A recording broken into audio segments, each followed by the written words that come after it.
Hey guys, tonight we begin with the remarkable ruins and scandalous side streets of Pompeii, the ancient Roman city frozen in ash and time, where even the brothels were well planned, well decorated, and honestly, surprisingly organized. Now dim the lights, maybe turn on a fan for that soft background hum, and let's ease into tonight's journey together. Let's say you're a Roman merchant. You've just sold 2 amphorae of fish sauce, the kind that smells like it died twice, and you've got a few sesterces jingling in your toga. You feel the familiar itch of indulgence that no number of olives can scratch. So you do what many men in Pompeii did after a long day of capitalism.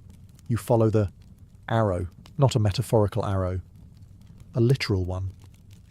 Carved into the paving stones of the city streets is a relief of a penis, proud, pointed, and doing its civic duty, directing foot traffic toward the local lupanar. Subtle, not remotely, but effective. Even the most directionally challenged Roman couldn't miss it. The ancient city planners, clearly concerned about urban efficiency, designed Pompeii's brothel navigation system with the same logic they applied to bathhouses and bakeries. If you can't find it, you don't deserve it. And to be honest, with that kind of signage, you'd have to be blindfolded and on fire to accidentally miss your destination. You turn down a narrow alley. The street noise fades. Fewer vendors shouting about garum, more whispered negotiations and the occasional chuckle that suggests a transaction has concluded early. Children aren't around, but cats are. They always are. You reach the entrance.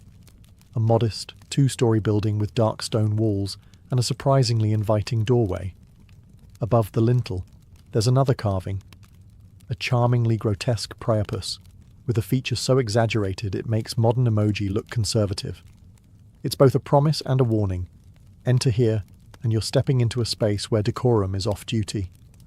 A breeze carries the scent of wine, sweat, and something floral you can't quite place. Maybe lavender, maybe regret.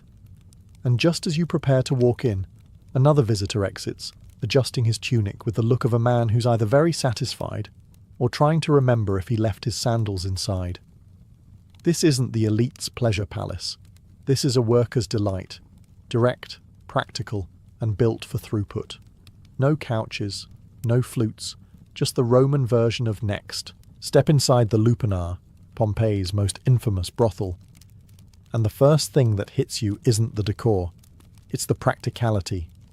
There's no reception desk, no potted plants, no soft harp music, just a tight stone corridor, and the immediate realization that this place wasn't designed for lingering. It was designed for efficiency.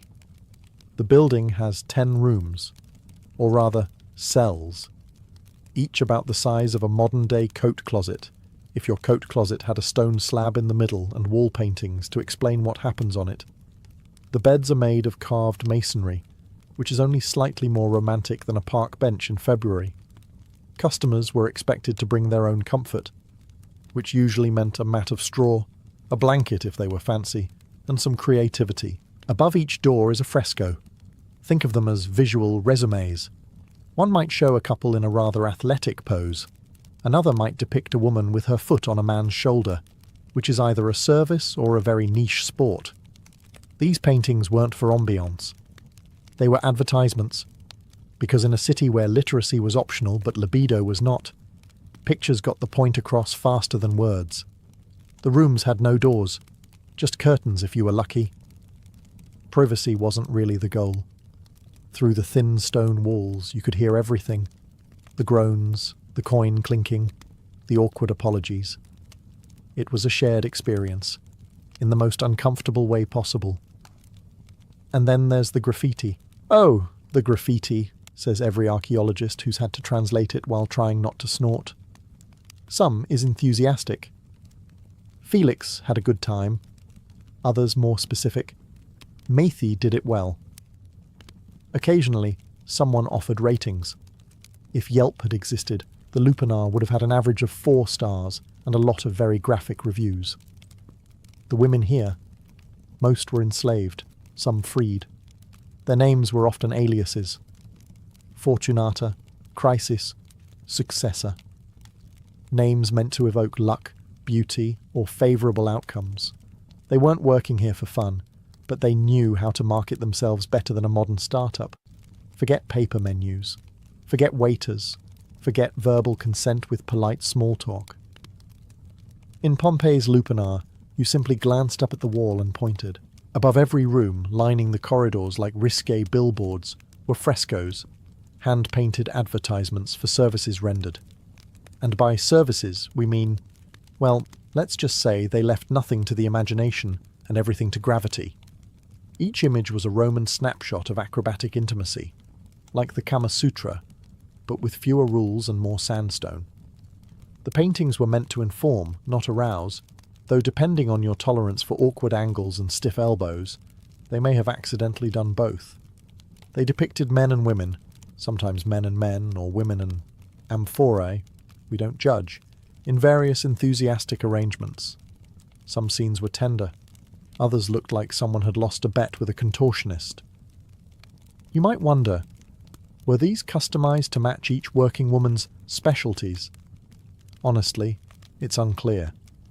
Some scholars believe they were generic. Others think the women pointed at their favourite fresco and said, "That one's 20 extra, darling." What's clear is that this was not a subtle business. This was visual, direct, and transactionally unambiguous. A client didn't have to negotiate. He could just point to fresco number 3, hand over his coin, and be gently ushered into a room with a stone bed and the faint echo of someone else's awkward silence next door. And here's the twist. The menu wasn't necessarily about sex, it was also about class. A wealthy Roman would never be caught dead in the Lupanar. He had his own private courtesans, flute girls, and probably a villa with its own scandalous wing. But this place?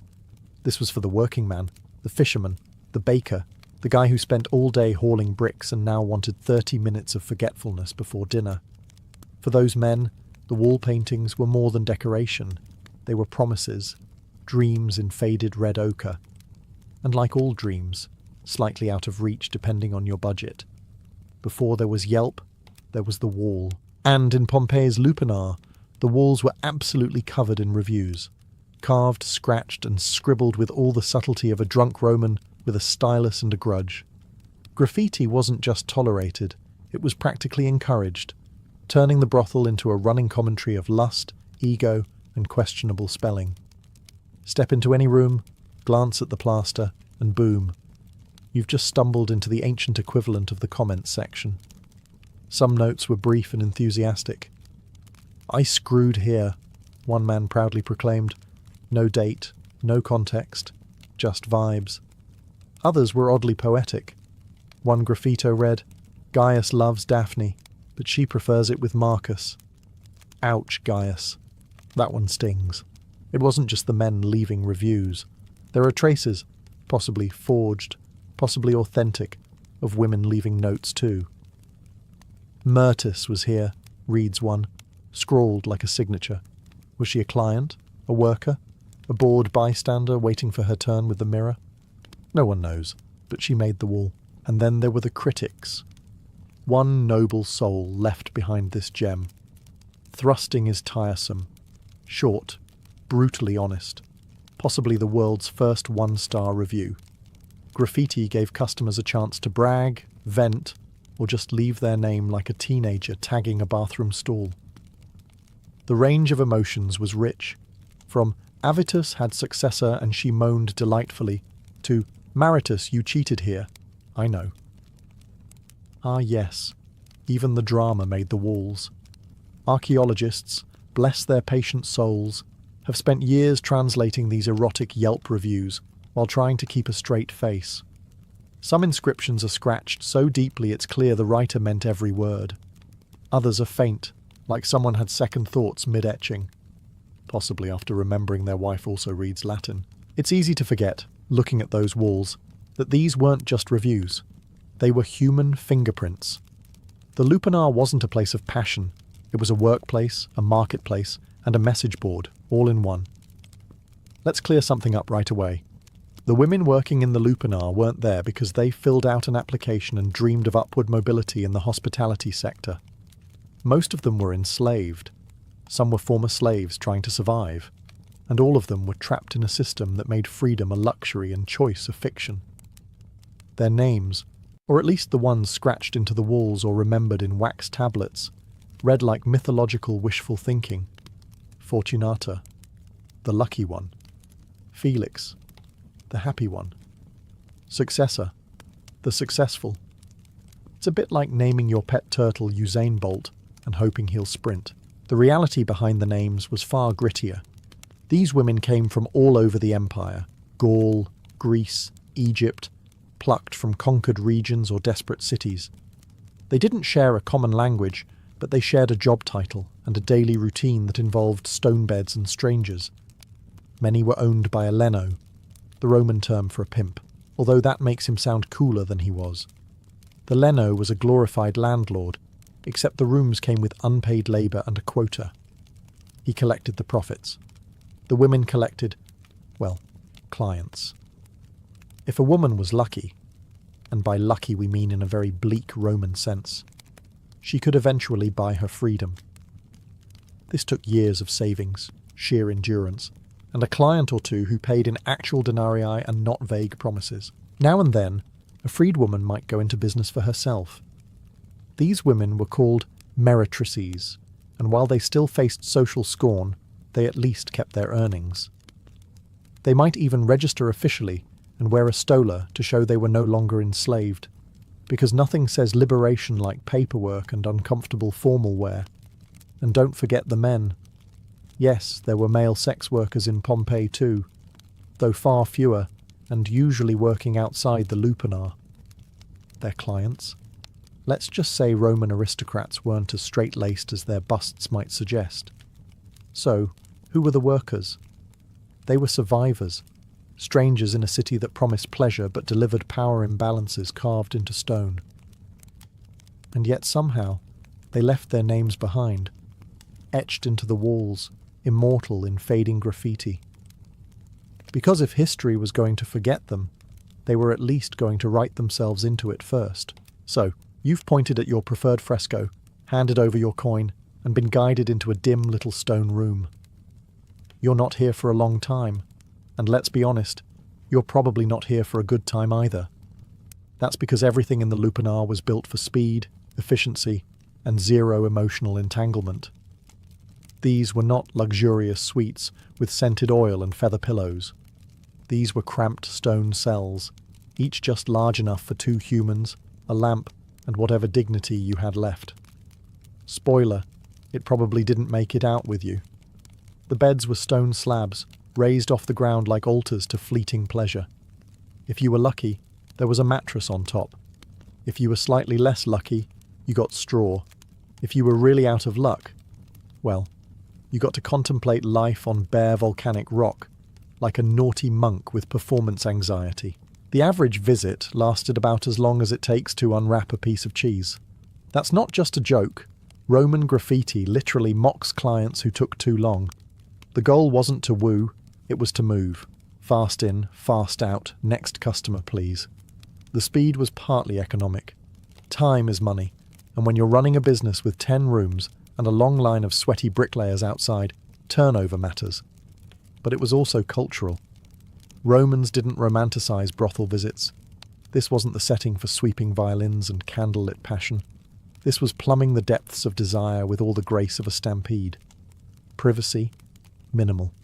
Doors were often just curtains, and the walls were thin enough that you could hear your neighbours review in real time. And yet somehow people kept coming back. Maybe it was the thrill. Maybe it was loneliness. Or maybe the stone beds just gave excellent lumbar support. Who's to say? One could argue that the whole lupanar was a machine, an ancient Roman vending machine for intimacy. Drop in a coin, make your selection, and hope you don't run into your cousin on the way out. And yet, despite the rushed mechanics, there was something strangely human about it. Even if that humanity was wrapped in linen, sarcasm, and the constant sound of someone fumbling with a toga. Now, let's talk brass tacks, or in this case, bronze coins rubbed smooth by nervous fingertips. If you were a Roman citizen with a bit of spare change and a lot of unmet needs, a visit to the lupanar wasn't exactly bank-breaking, The standard fee hovered around 2 to 8 asses. And no, that's not a typo or a euphemism. An as was a low-value Roman bronze coin, roughly the cost of a loaf of bread or a cup of cheap wine. So yes, a session at the brothel could be cheaper than a night at the tavern, though arguably far more complicated. The most common price tag? 2 asses. That's right. 2 small coins for one very rushed encounter. Some clients joked that they paid more for olives, and they weren't wrong. Now don't let the pricing structure fool you. This wasn't the ancient world's version of a Costco deal. The reason it was cheap is because the workers weren't being paid, at least not directly. Most were enslaved, and the coins went straight into the Leno's pocket. If the woman was lucky enough to keep a cut, she could try to save for her eventual freedom. If not, she just earned money for someone else's wine jug. The payment process was swift and impersonal. You'd likely hand over your coins at the entrance or to the woman herself, depending on the setup. There were no receipts, no tokens, and certainly no loyalty cards. The only membership benefit was maybe getting to cut the line if you were a frequent flyer with good manners. Interestingly, some brothels even had price lists painted or carved into the walls, complete with frescoes showing what you got for what you paid. Think of it as the world's oldest and least subtle value menu. And no, there were no combo deals. You paid a la carte. And just like any business, there were premium options. If you wanted privacy, a softer bed, red, straw, or someone who could speak your language, the price might creep up to 5 or even 8 asses. Still cheaper than a decent haircut today, and probably just as awkward. If you're picturing the lupanar as some candle-lit perfume temple of passion with silk sheets and hot towels, let's pop that fantasy like a Pompeian pimple. Let's start with the basics. Water. The lupanar didn't have running water in the rooms. No basins. No bathhouses attached. Just you, your toga, a stone slab, and a fervent wish that the person before you had the decency to wipe. Public bathhouses did exist in Pompeii, and they were quite sophisticated. Heated floors, cold plunges, even steam rooms. But the lupanar was not one of them. This was strictly a one-function facility, and that function was not sanitation. The stone beds, wiped down if you were lucky, possibly with water, possibly with the same rag used on all 10 beds. There's no record of disinfectant, unless you count the volcanic ash that later buried the place. Most likely, a quick sprinkle and a silent prayer to Venus did the trick. As for protection, forget about it. Romans didn't have latex. They had linen sheaths, animal bladders, or just good old-fashioned reckless optimism.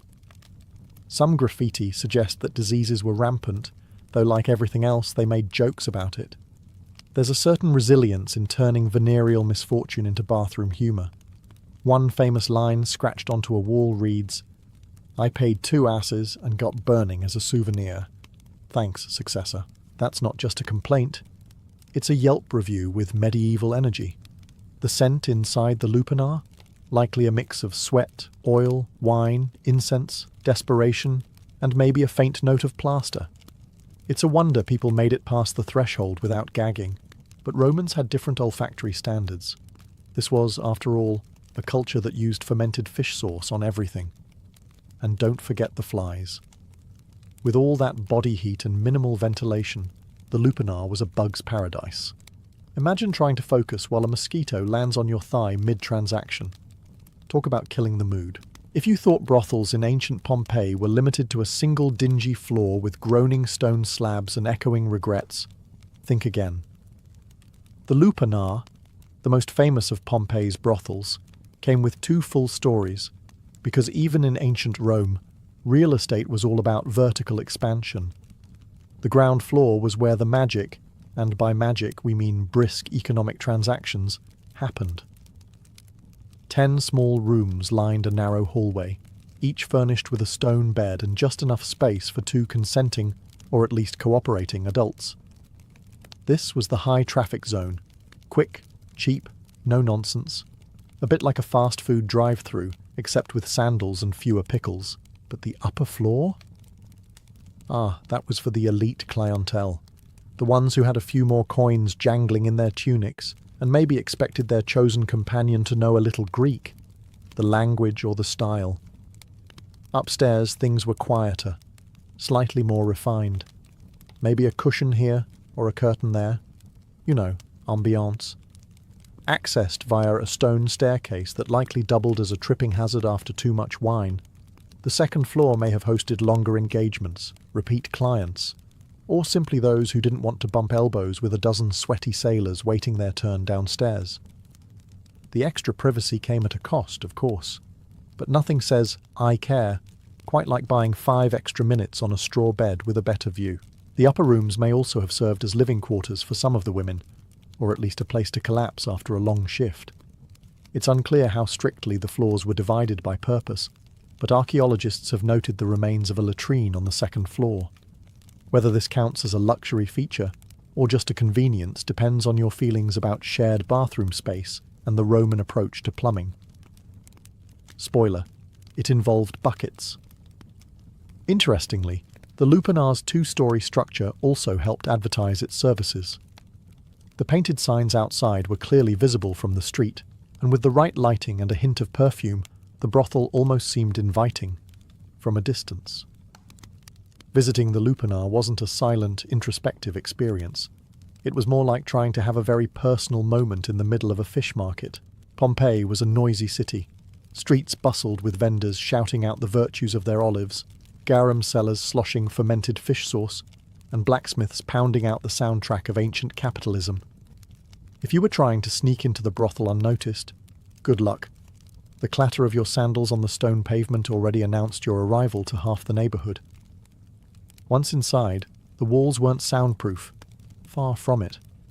The rooms in the Lupanar were little more than closets, separated by thin masonry and the Roman equivalent of wishful thinking. Every cough, grunt, groan, or unexpected joke echoed from room to room. If you were shy, you left that at the door, or drowned it in cheap wine. Outside, donkey carts rumbled by, and the occasional Roman citizen might stumble past, yelling a drunken ode to Venus or arguing over who'd stolen their sandals. Children played, taverns clanged, and musicians with questionable talent wailed on pipes. It was like trying to concentrate during a street parade, except the parade never ended, and everyone smelled vaguely of sweat and seafood. Oh, and let's not forget the upper-level commentary. Sometimes wealthier clients upstairs would have a better auditory vantage point, and they used it. One can imagine a smug merchant reclining on a straw mat, wine in hand, chuckling at the performance art unfolding below. Free entertainment included.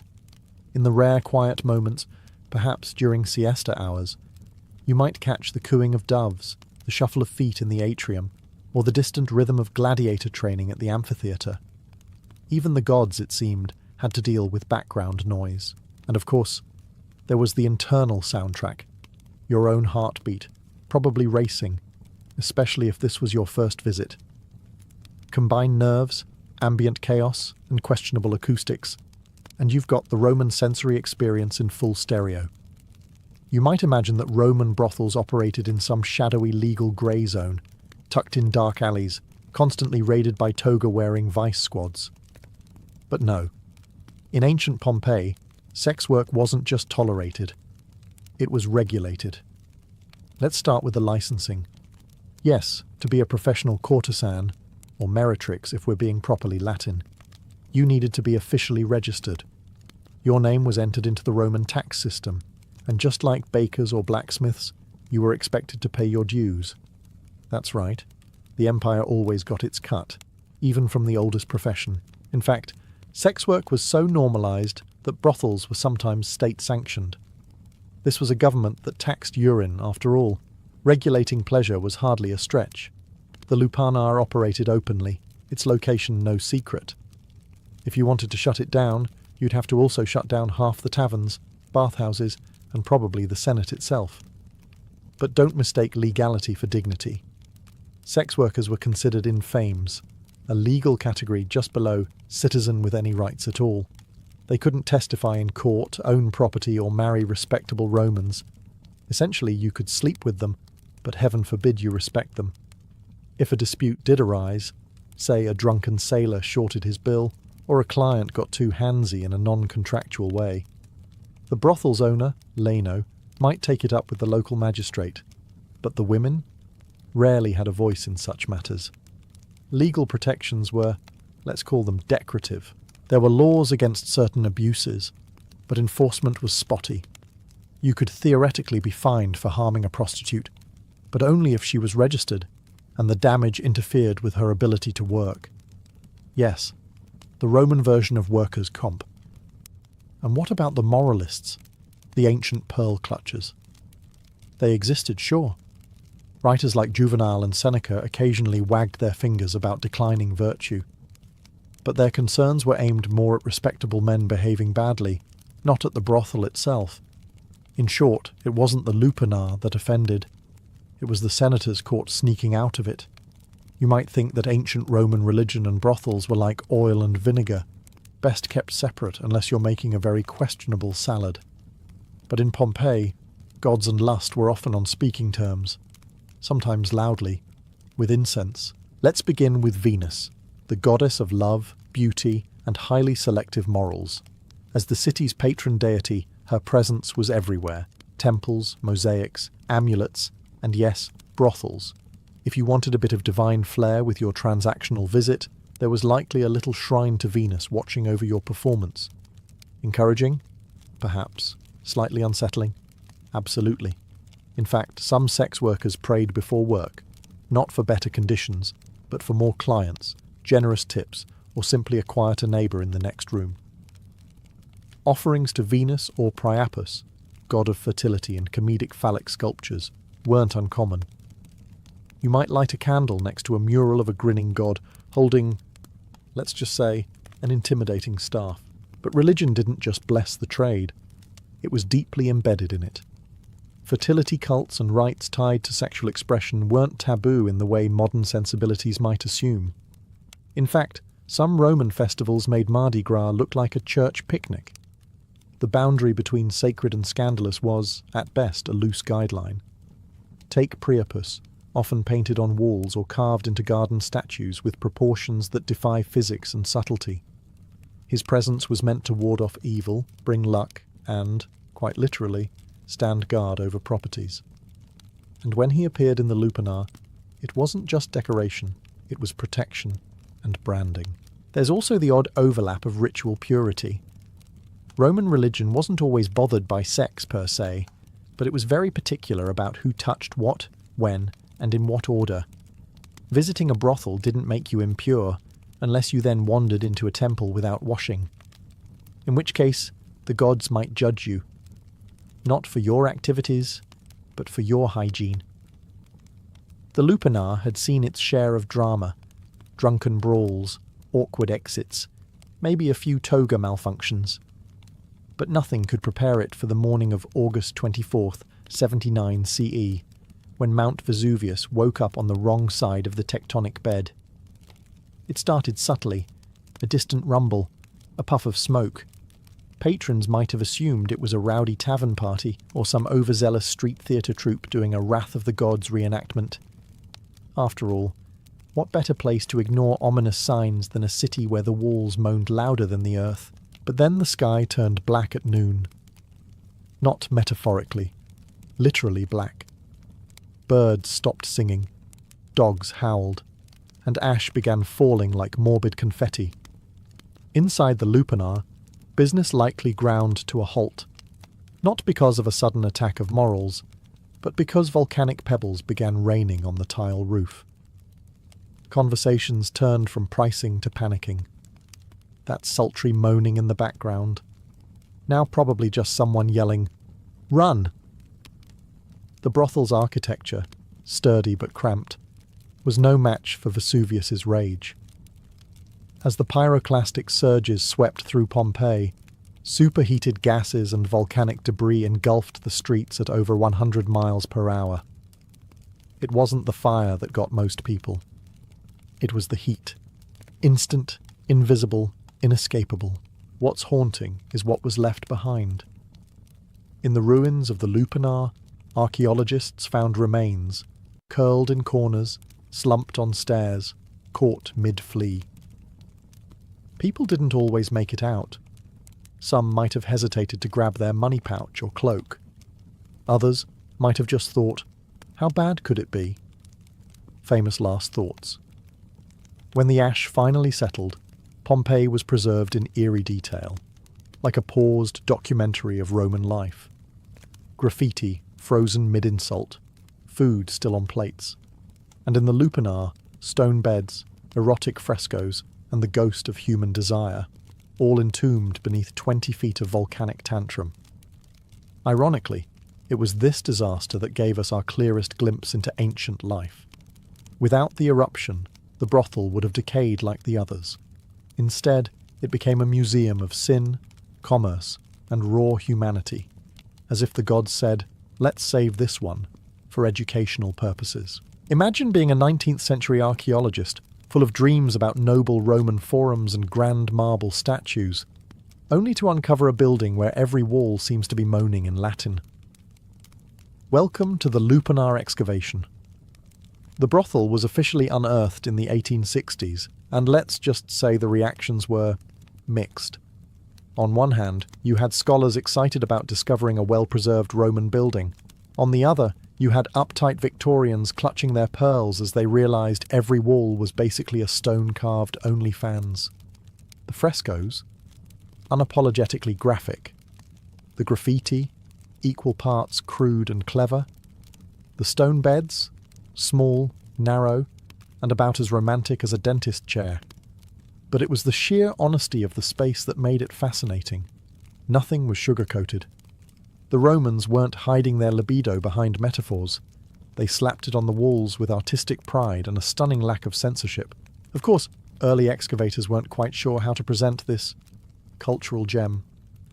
Some pieces were hidden away in the so-called secret cabinet in Naples, a kind of NSFW ancient art vault where embarrassed museum curators could lock away anything too scandalous for polite society. The idea was simple. Preserve the art, but only let serious men with scholarly intentions take a peek. Wink, wink. Meanwhile, academics argued over the proper tone to take.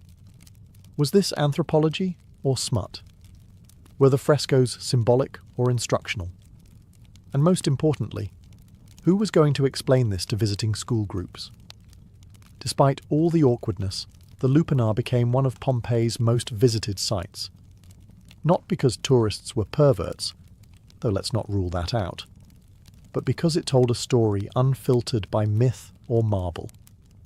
This was real Roman life, lived on the margins, now front and centre in the tourist brochure. Even today, new insights emerge from the brothel's walls, about class, gender, labour, and how humans have always found ways to mix business with pleasure, no matter the century. So yes, the lupanar is a bit awkward, a bit raw, but also strangely human.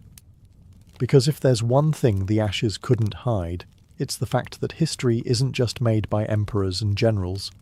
Sometimes it's written in graffiti above a stone bed in a tiny room with terrible lighting.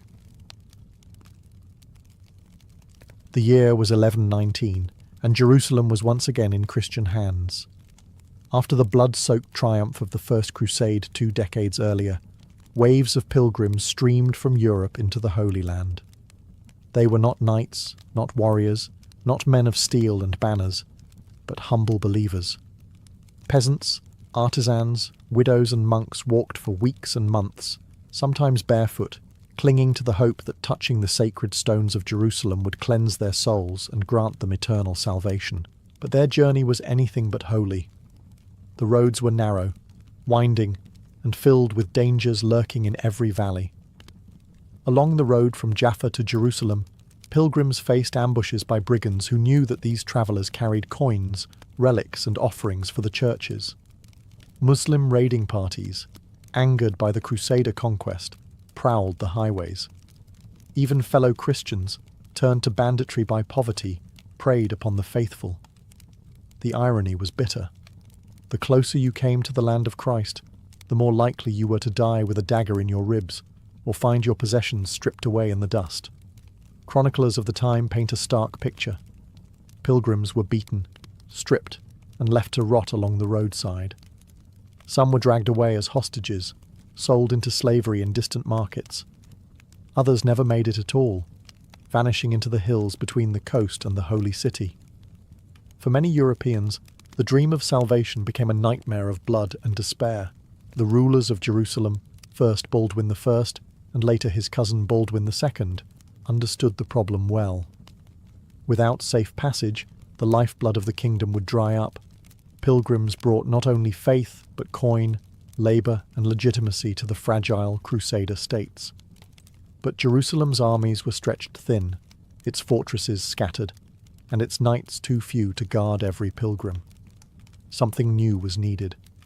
A brotherhood of men willing to live not for land or gold, but for the defence of the defenceless. It was in this crucible of danger that the seed of the Knights Templar was planted. A handful of knights, poor in wealth but rich in devotion, would rise to take an oath not only to God, but to the weary, terrified pilgrims trudging toward Jerusalem. Their mission was simple but revolutionary: to fight so that others might pray in peace. In 1119, amid the dust and uncertainty of the Latin kingdom of Jerusalem, a small band of knights gathered with a bold idea. They were not lords of vast estates or commanders of mighty armies. They were men who had once lived for the clash of battle and the honour of war, but who now felt called to a higher purpose. At their head was Hugues de Payens, a knight from Champagne in France, whose vision was as sharp as his sword. By his side stood Godfrey de Saint-Omer, and together they convinced 7 others to bind themselves in an oath unlike any Europe had ever seen. They would live as monks, but monks with swords. Their vows echoed the strict discipline of monastic life: poverty, chastity, and obedience. Yet, unlike the Benedictines who prayed in cloisters, these men would take their prayers onto the road, where danger was constant. They called themselves the poor fellow soldiers of Christ and of the Temple of Solomon, a title that sounded humble, yet carried an aura of divine fire.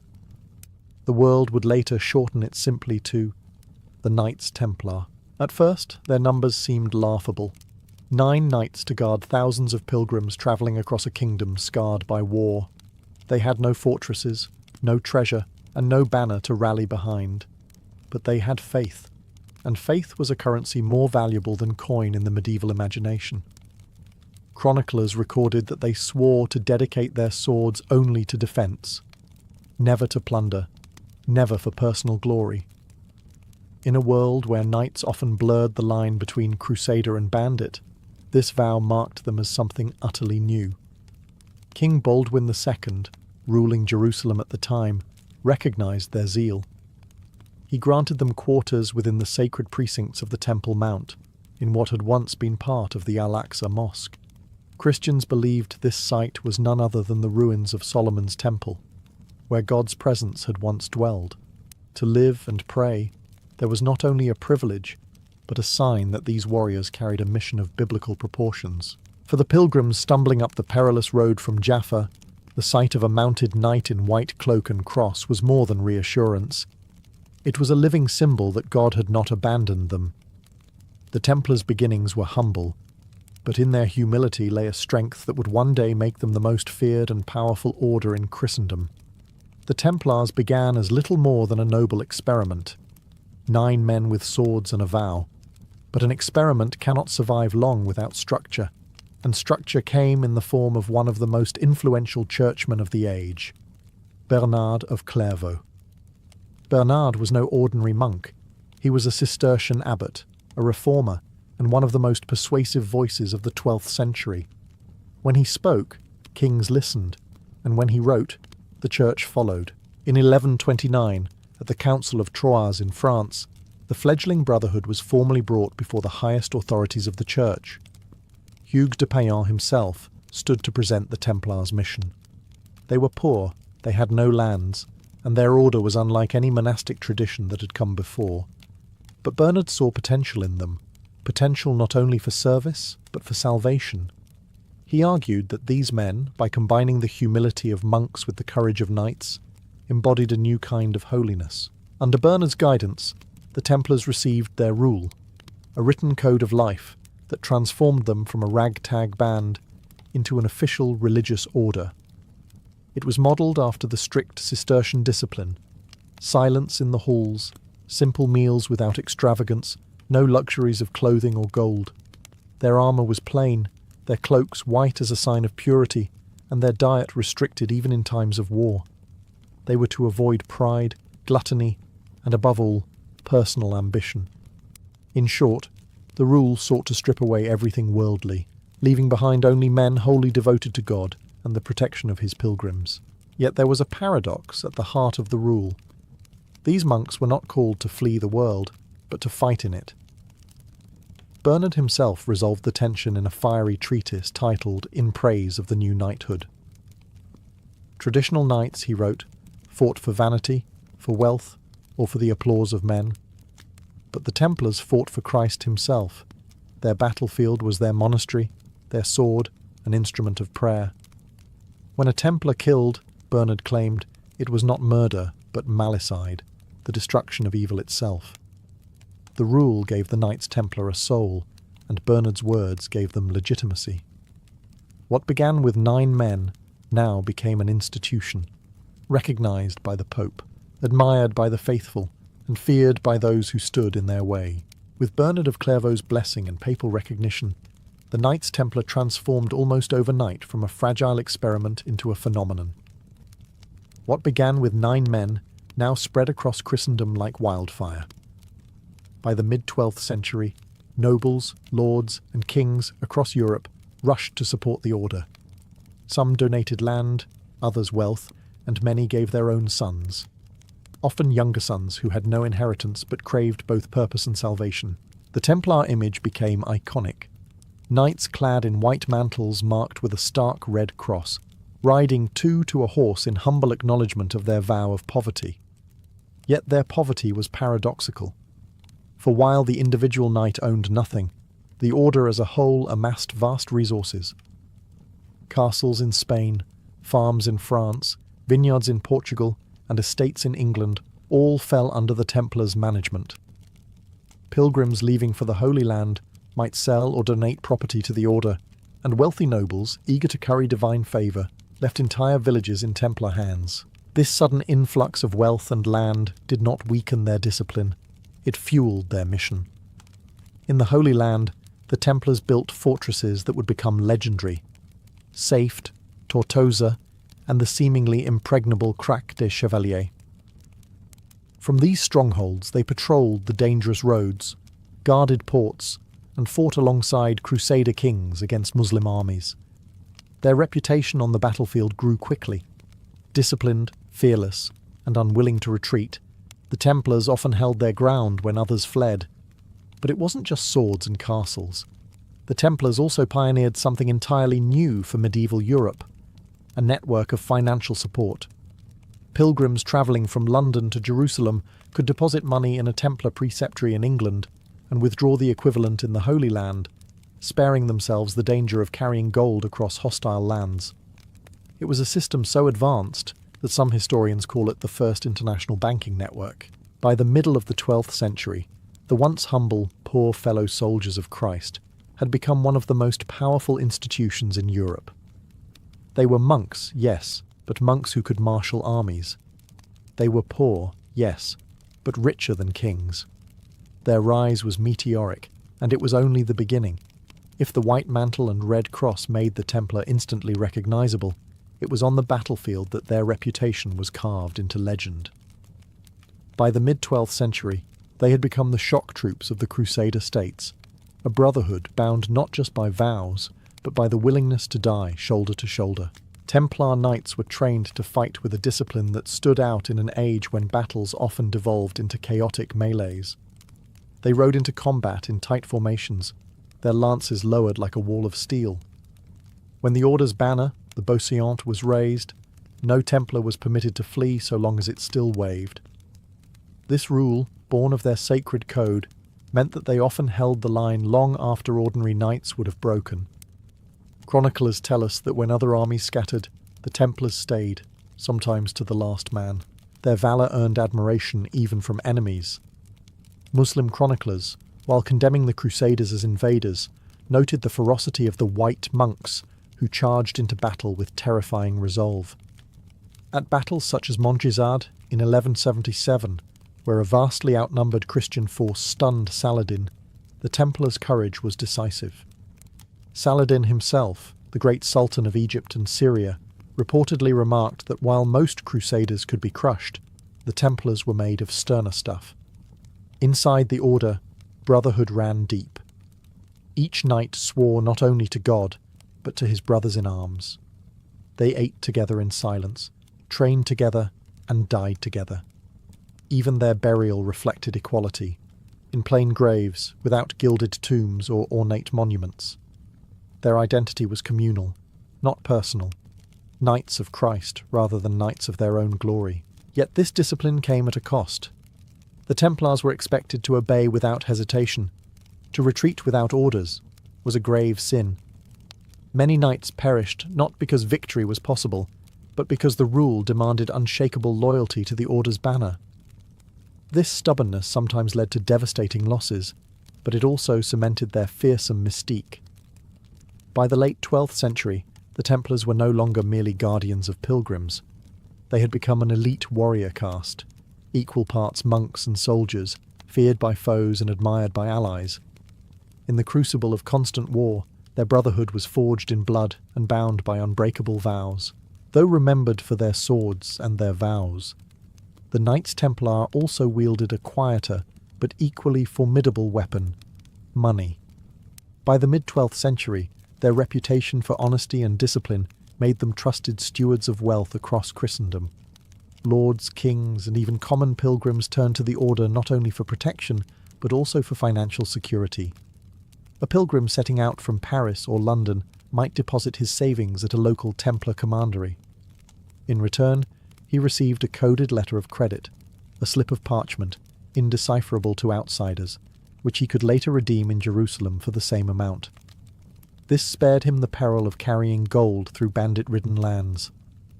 To a medieval world accustomed to theft and dishonesty, the system was revolutionary. The Templars, with their far-flung network of castles and preceptories, had created what was effectively the first international banking service. Their financial reach extended far beyond pilgrim accounts. Monarchs, too, relied on the order.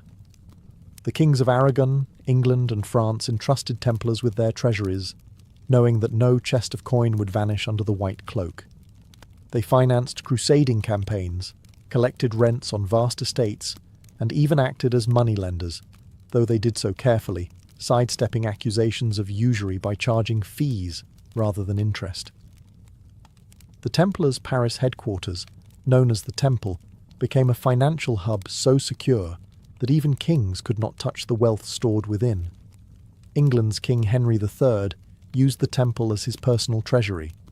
Popes relied on Templar funds to finance their wars and diplomatic missions.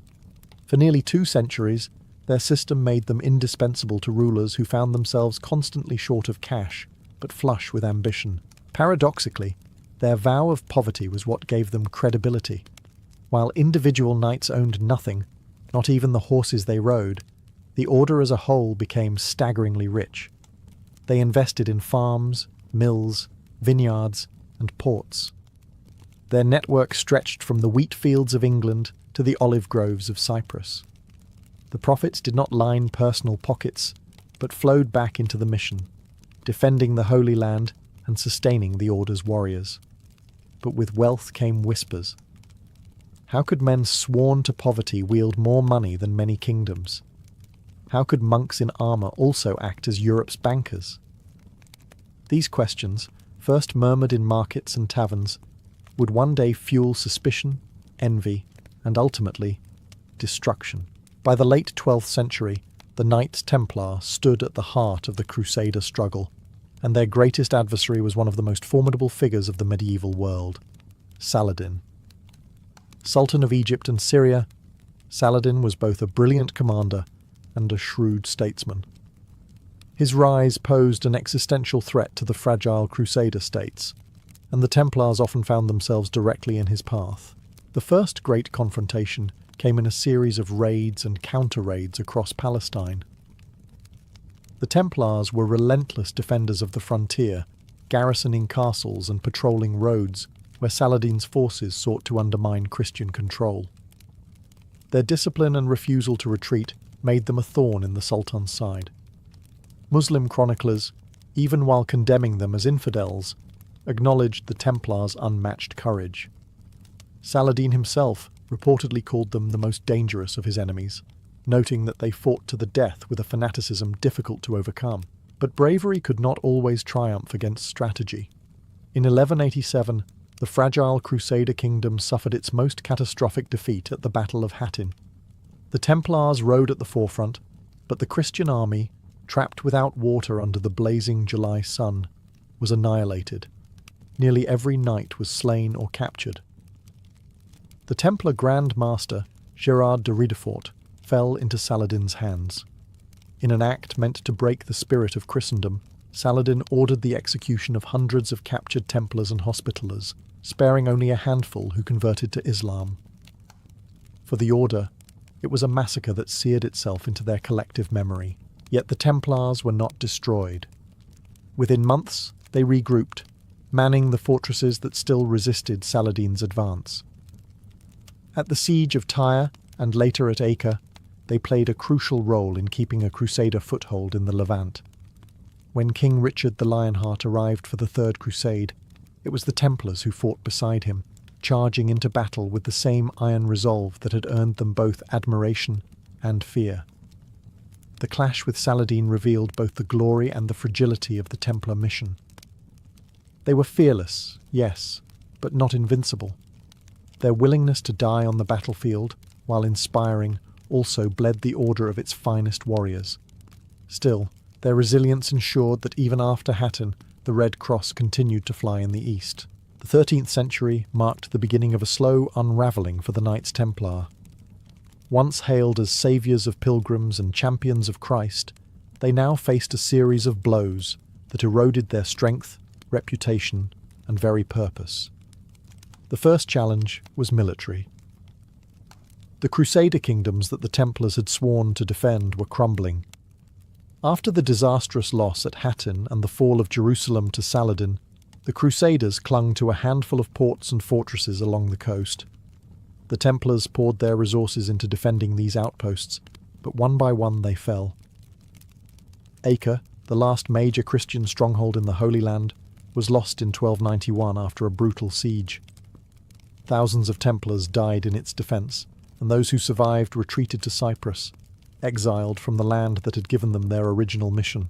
But geography was not their only problem. Perception was changing too. With no Holy Land to protect, many in Europe began to ask, what was the point of the Templars now? Their vast estates, castles, and wealth remained, but their visible purpose seemed gone. Pilgrims no longer needed escorts to Jerusalem. Jerusalem itself was lost. To kings desperate for money and power, the Order's riches looked less like sacred trust and more like tempting plunder. Accusations began to swirl. Whispers claimed the Templars had grown arrogant, that they had dabbled in secret rituals, that their vows masked corruption. Their role as Europe's bankers, once a service, now bred resentment. Lords indebted to them sneered at their poverty while envying their prosperity. Even monarchs who had relied on them began to fear their independence. Unlike other orders, the Templars answered only to the Pope. They paid no taxes, owed allegiance to no king, and operated across borders with a freedom few rulers could tolerate. The final spark came from Philip the Fair, King of France. Crushed under debt to the Templars, Philip saw both opportunity and danger in their continued existence. He began a campaign of rumour and suspicion, suggesting that these warrior monks were heretics who mocked Christ in secret rites. Whether believed or not, the idea took root, feeding on jealousy and fear. The once unshakable order now found itself under a shadow. Their castles still stood, their coffers were still full, but the foundation of trust, the faith of Christendom in their mission, was cracking. The stage was set for betrayal. The dawn of Friday, October 13th, 1307, shattered the Order's centuries of power. Acting on the orders of King Philip the Fair of France, royal officers stormed Templar preceptories across the kingdom. Hundreds of knights were arrested in a single coordinated strike. The charges were shocking: heresy, idolatry, blasphemy, secret rites, even obscene initiation rituals. To a medieval audience, these accusations were damning, whether or not they were true. Philip's motives were plain. He was bankrupt, weighed down by the debts he owed to the Templars. By destroying them, he could erase what he owed and seize their wealth. But to succeed, he needed more than greed. He needed legitimacy. And so the Templars were dragged before inquisitors, tortured until they confessed to crimes they almost certainly did not commit. Under the lash and the rack, men admitted to spitting on the cross or worshipping strange idols. The confessions were paraded as proof, even though many knights later recanted, declaring their innocence before God. At first, the Pope Clement V hesitated. The Templars had long been under papal protection, answerable to no king. But Philip's pressure was relentless, and the scandal threatened to undermine the Church itself if left unresolved. In 1312, under political duress, Clement officially suppressed the order at the Council of Vienne, dissolving the Knights Templar after nearly 2 centuries of existence. Their lands and wealth were, in theory, transferred to their rivals, the Hospitallers, but much of it conveniently found its way into royal coffers. The once feared warrior monks were scattered, some absorbed into other orders, others fading into obscurity. In Portugal, they re-emerged under a new name, the Order of Christ. But elsewhere, the Red Cross of the Templars vanished. The most dramatic moment came in 1314, when Jacques de Molay, the last Grand Master, was burned at the stake in Paris after retracting his forced confession. Chroniclers claim that as the flames consumed him, he called upon God to judge both Pope Clement and King Philip within the year. And indeed, within months, both men were dead. The legend of his curse echoed across Europe, casting a final, haunting shadow over the Order's end. The Knights Templar were gone, but their story did not end in ashes. Rumours of hidden treasures, secret knowledge, and underground survival gave them a second life in legend. From protectors of pilgrims to martyrs of politics, their rise and fall remains one of the most dramatic sagas of the Middle Ages. To imagine ancient Athens only as the city of Socrates and Plato is to miss the flavour of its daily life. Philosophy might have been debated in the shaded porticos of the Agora, but food was the real glue that bound the city together. At dawn, the streets of Athens stirred not with lofty speeches, but with the clatter of clay pots, the crackle of fires, and the cries of vendors hawking their goods. If you walked through the Agora in the 5th century BCE, you would be greeted by a symphony of scents. Roasted grains, salted fish, sweet honey drifting from stalls, and the constant buzz of people eating, buying, and talking. Street food was no afterthought. For the average Athenian, meals at home were simple and sparse. Bread, olives, and cheese might sustain a family, but it was in the bustling streets that food became an experience. Vendors carried trays of snacks slung from their shoulders, ready to sell to anyone who passed. At corners near the marketplace, small stands with clay ovens turned out steaming loaves and roasted chickpeas. The poor, the wealthy, slaves, and citizens all mingled together in this edible theatre of everyday survival. The Agora itself was not just the political and economic heart of the city, it was its cafeteria. Philosophers might argue about virtue, but they did so while chewing figs or sipping watered-down wine. Couriers paused for a bite of bread dipped in oil, and labourers fresh from the docks satisfied their hunger with grilled sardines sold for a single coin. The hum of conversation mixed with the hiss of hot pans, creating an atmosphere that was as social as it was practical. For Athenians, food on the street carried no stigma. It was quick, communal, and often festive.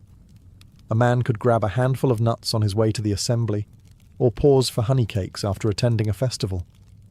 Children darted between stalls, pestering vendors for scraps, while farmers arriving from the countryside bartered their goods for a taste of city cooking. Athens was, in short, a city that lived by its streets.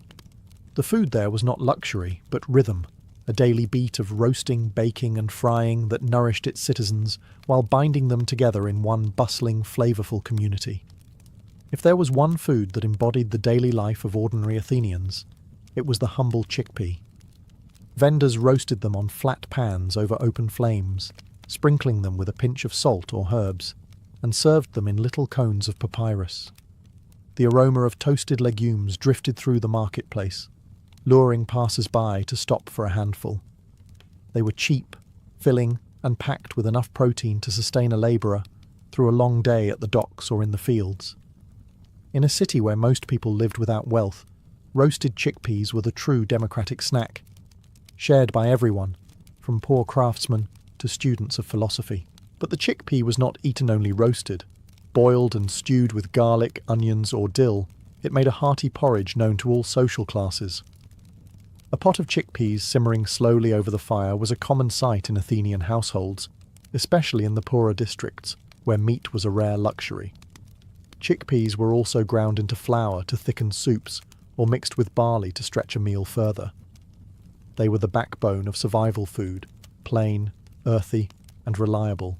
Alongside chickpeas stood the lentil, another humble legume that earned pride of place in the Athenian diet. A bowl of lentil stew was often called the poor man's meat, but this was not an insult.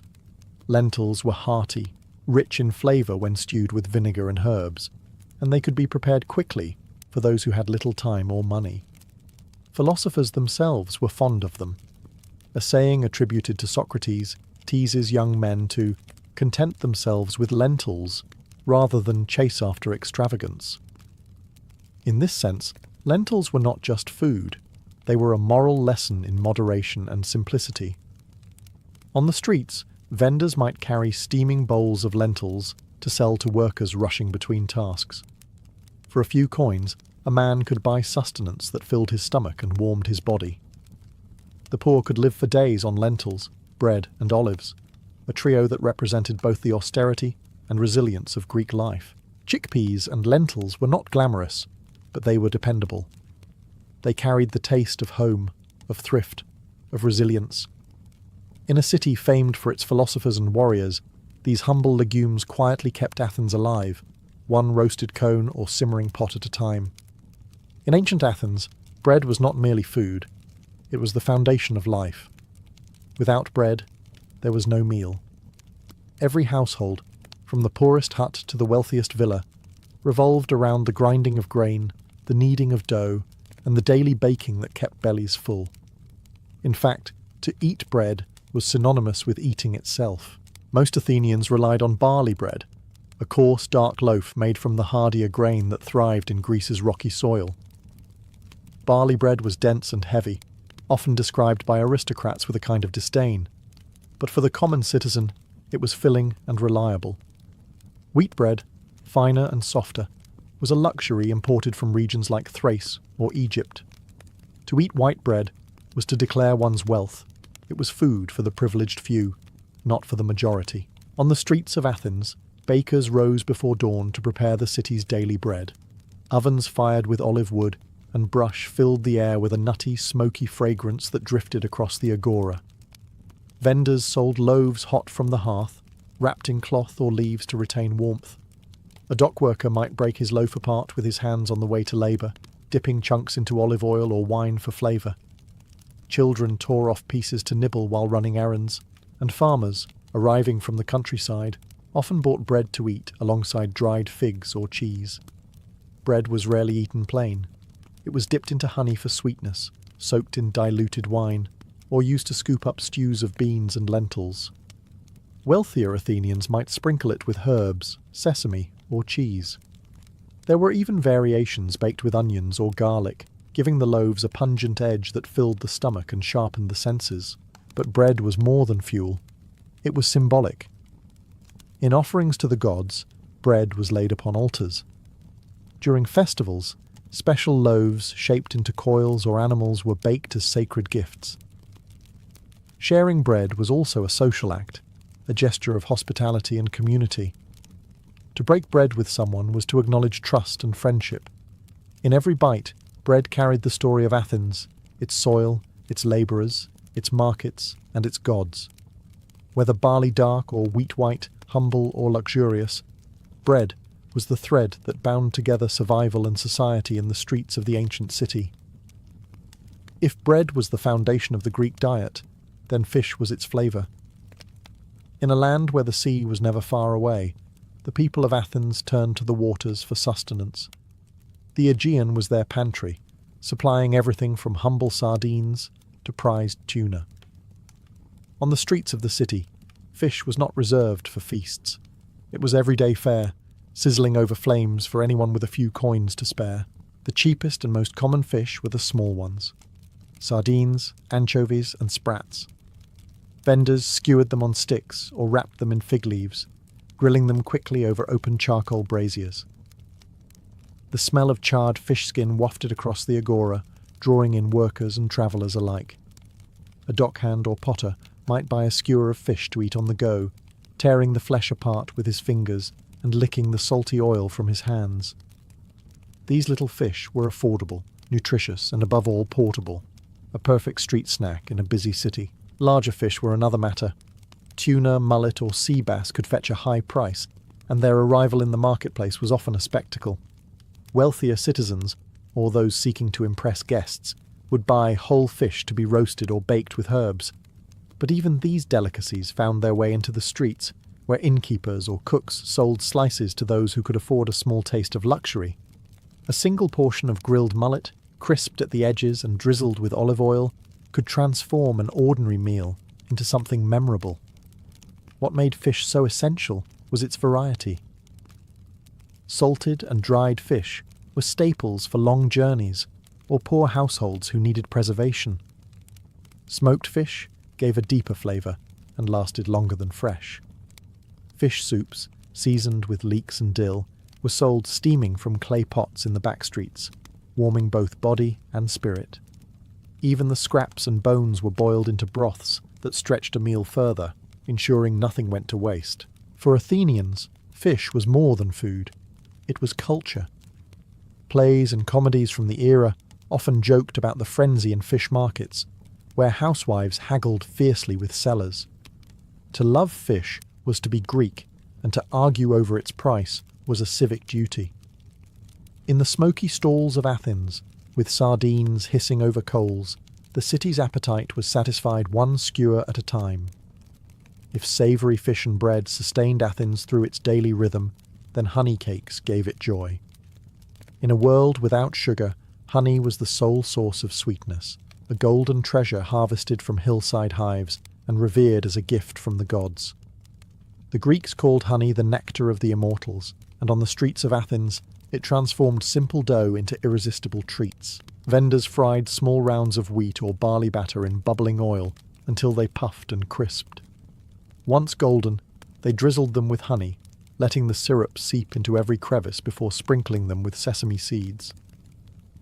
These treats, what we might recognize as the ancestors of doughnuts, were sticky, fragrant, and addictive. Children ran to stalls with sticky fingers, while adults savoured them slowly, the honey clinging to lips and beards. But honey cakes were not only indulgences, they were deeply tied to ritual.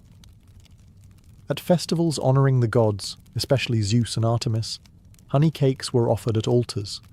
Sometimes they were shaped into animals or coils, their sweetness meant to please divine appetites. To eat what had first been offered to the gods was to share in a sacred meal, blurring the line between devotion and delight. At weddings and births, honey cakes symbolized prosperity and fertility, binding the cycles of life to the taste of sweetness. On ordinary days, though, honey cakes were pure pleasure.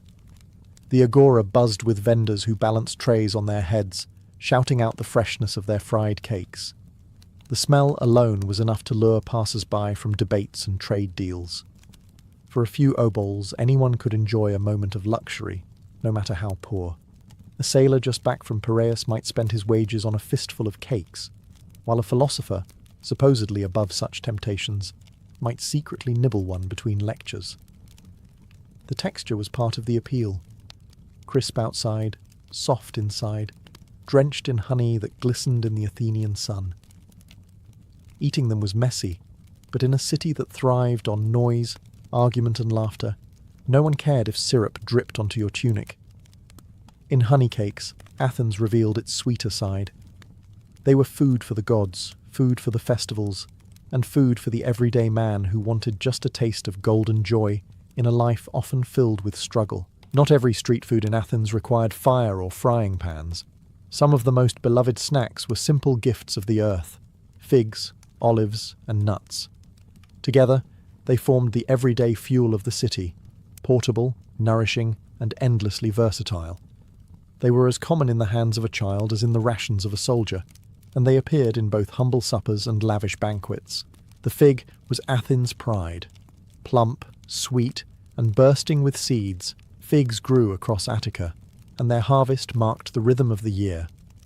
Fresh figs were sold from woven baskets in the agora, their skins glistening purple or green. They were eaten whole, juice dripping down fingers, or paired with cheese for a richer bite. Dried figs, flattened into leathery discs, were even more popular. Easy to carry, long-lasting, and cheap, they were the snack of workers, travellers, and students. To eat figs was so integral to Greek identity that laws even forbade their export, keeping the finest fruits for Athenians alone. If figs were the sweetheart of Greek food, olives were its soul. Every Athenian grew up with them, in one form or another.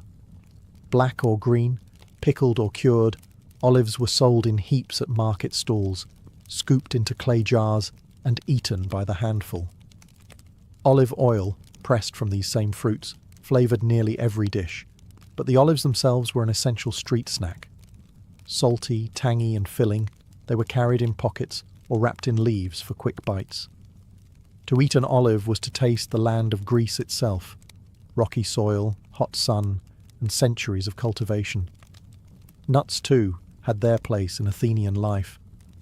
Almonds, walnuts, and hazelnuts were cracked open and eaten raw or roasted, often sold in small piles by vendors at festivals. Children tossed them like dice in games before eating them, while adults carried them as travel food. Mixed with honey, nuts became a sweet, energizing treat, beloved by athletes for their strength and by philosophers for their simplicity. Together, figs, olives, and nuts were more than food. They were a portable pantry, sustaining Athens at work, in play, and in worship. Sold cheaply on the streets, they embodied the balance of Greek eating: simple, natural, and tied to the rhythm of the earth. No Athenian meal, whether in the streets or at home, was complete without something to drink. And for the Greeks, that almost always meant wine. But forget the modern image of gulping it straight from the amphora. Athenians considered drinking unmixed wine barbaric. Instead, they diluted it with water, often in a 3-to-1 ratio, turning strong wine into a refreshing beverage suited for daily life. To drink it pure was considered a mark of savagery, fit only for Thracians and other uncivilized peoples. In the agora and neighbourhood taverns, large clay jars called craters were filled with watered wine. Vendors dipped cups into them, selling cheap portions to labourers who wanted to wash down bread or fish. The drink was sometimes flavoured with herbs, spices, or even honey to mask the roughness of cheaper vintages. A sailor back from Piraeus might spend his coins on a cup of spiced wine, while a student of rhetoric might sip a watered drink while debating philosophy with friends. Street water sellers also played their part, carrying amphorae from the city's fountains and springs. Water was plentiful in Athens thanks to aqueducts and cisterns, and while it was not unsafe, Athenians generally preferred it mixed with a splash of wine. The combination was practical. It stretched the wine further, dulled its intoxicating power, and gave even ordinary water a sense of festivity. For those with a sweet tooth, another option was kykeon, a simple mixture of barley, water, and sometimes herbs or honey. Though more rustic, it was refreshing, filling, and particularly popular among farmers and soldiers. At religious festivals, kykeon even carried a sacred meaning, tied to the rites of Demeter and the Eleusinian mysteries. To drink it was not only to quench thirst, but to participate in tradition. Wine drinking was also deeply social. Even a humble street-side cup echoed the practices of the symposium, the Greek drinking party where men reclined on couches, talking, singing, and debating under the influence of diluted wine. On the streets, Athenians did not lounge on cushions, but the same principle applied. Wine loosened tongues, forged connections, and turned a simple meal into a shared experience.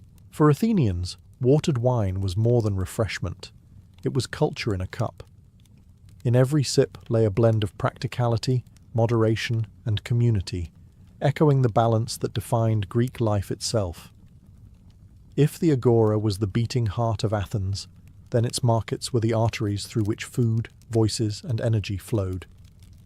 Every day, before dawn, the square filled with vendors setting up their stalls, arranging baskets of figs, amphorae of olives, slabs of cheese, and trays of roasted chickpeas. By mid-morning, the place was a riot of noise, smells, and colours. The food vendors of Athens were not merely salesmen, they were performers. Each one cried out with exaggerated claims, boasting that his honey was sweeter than the rivals, or that his fish was fresher, caught at dawn from the harbour at Piraeus. Housewives haggled fiercely, slapping coins down and demanding better prices. Philosophers complained about the noise, but often found themselves lured into buying snacks between lectures. Slaves scurried through the crowds, sent by their masters to gather provisions. The market was chaotic, but it was also the glue of the city, a place where every class mixed in pursuit of sustenance. Some vendors carried their goods through the streets rather than setting up stalls. Bakers balanced trays of flatbread on their heads. Nut sellers rattled small baskets to attract attention. Fishmongers dripped seawater onto their catch to keep it glistening and fresh. The poorer citizens could buy just a single sardine or a handful of olives, while the wealthy might purchase amphorae of fine wine or large cuts of meat for household feasts. Markets were also places of innovation. Athenian cooks experimented with spices brought in from trade routes, offering flavoured bread, seasoned stews, or fish grilled with herbs for those who could pay a little extra. The variety gave the streets an international flavour. Egyptian grain, Thracian wine, and Anatolian nuts sat side by side with Attic olives and figs. For Athenians, eating at the market was not just about survival, it was about connecting to the larger world beyond Greece. And then there were the smells, smoke rising from fish grills mixed with the sweetness of honey cakes. The sharp tang of pickled olives mingled with the earthy scent of lentils bubbling in clay pots. For the citizen, soldier, slave, or philosopher passing through, the market was an irresistible sensory assault, a reminder that in Athens, food was never far from reach. The agora's markets were more than commerce. They were theatre, politics, and survival wrapped into one. To walk through them was to experience Athens at its most human. In Athens, food was never just about filling the stomach. It was about connection between families, neighbours, classes, and even the gods themselves. Meals, whether taken at home, in the bustling agora, or at religious festivals, served as the glue that held the city together. For the ordinary Athenian, eating was communal. Families gathered around simple clay tables, sharing barley bread, olives, and lentil stew from common bowls. Nothing was wasted, and eating was as much about conversation and storytelling as about nourishment. Even the poorest labourer could find dignity in breaking bread with his kin. To eat alone was rare and often seen as joyless, a reminder that food was meant to be shared. On the streets, the same principle extended outward. Vendors sold roasted chickpeas or grilled sardines not to silent customers, but to people who lingered, chatted, and argued as they ate. A dock worker might share figs with a friend, while two philosophers debated politics over watered wine at a corner stand. The marketplace became a stage where Athenians of all ranks, from slaves to citizens, brushed shoulders and connected through food. Religious life reinforced this sense of unity. At festivals, sacrificial meat was divided among participants, allowing even the poor to taste what they normally could not afford. Honey cakes offered to the gods were later shared among worshippers, blurring the line between sacred offering and public feast. Food in this context was not private, it was civic, binding the community together in ritual and celebration. Even politics had its place at the table. Public meals, known as syssitia, especially in other Greek city-states like Sparta, found their Athenian echoes in communal feasting after victories or during great civic events. Here, food became a statement of equality, citizens dining together, setting aside rank for the shared act of eating. And of course, there were the symposia, drinking gatherings where men reclined, talked, sang, and plotted the ideas that would shape philosophy, drama, and politics for centuries. Though these were elite affairs, their roots were still in the Athenian belief that food and drink opened doors to fellowship and intellectual exchange. In the end, Athenian street food was more than chickpeas, honey cakes, or grilled fish. It was the taste of democracy in action, simple meals shared across divides, turning daily survival into a ritual of belonging. Through food, Athens fed not just its body, but its soul. The story of Vinland begins not with Leif Erikson, but with his father, Eric the Red. Fierce, ambitious, and exiled more than once for violence, Eric had carved out a life on the very edge of the known world. After being banished from Iceland, he set sail further west and stumbled upon Greenland, a land of glaciers, fjords, and harsh winds. To entice settlers, he named it Greenland, though the reality was far less inviting. Here, in scattered turf houses clinging to the coasts, the Norse carved out a fragile existence, hunting seals, tending sheep, and trading furs. Leif grew up in this world of scarcity. Unlike the lush fields of Norway, Greenland demanded toughness and ingenuity. Every harvest was uncertain, every winter a trial. From his father, Leif inherited not only boldness, but also the conviction that survival lay beyond the horizon. Eric had turned exile into opportunity. Leif would do the same, but whispers reached Greenland of something more, a land westward, beyond the icy seas. Sailors spoke of forests where timber grew thick, unlike the barren rock of Greenland. Some even claimed to have glimpsed wild grapes, a bounty unimaginable in the frozen north. These were not idle tavern tales. Norse seafarers were practical men, and Leif listened closely. If the rumours were true, this land could provide what Greenland could not: resources for survival, expansion, and perhaps even glory. Leif's world was already shaped by voyages. Norse ships carried not just warriors, but settlers and families across the Atlantic, from Norway to Iceland, from Iceland to Greenland. Each step further west was a gamble, but one the Norse had made before. Why stop at Greenland if richer shores lay just beyond? The sea, after all, was not a barrier for Leif's people. It was a road. By the year 1000, Leif Erikson was ready. Strong, ambitious, and hungry for discovery, he gathered his crew. His father Eric, though proud, was aging and cautious, warning of storms and unknown dangers. But Leif was not deterred. He had grown up on stories of sagas, of men who pushed past fear into legend. For him, sailing west was not just curiosity, it was destiny. And so, with Greenland's icy fjords at his back, Leif set his sights on the horizon.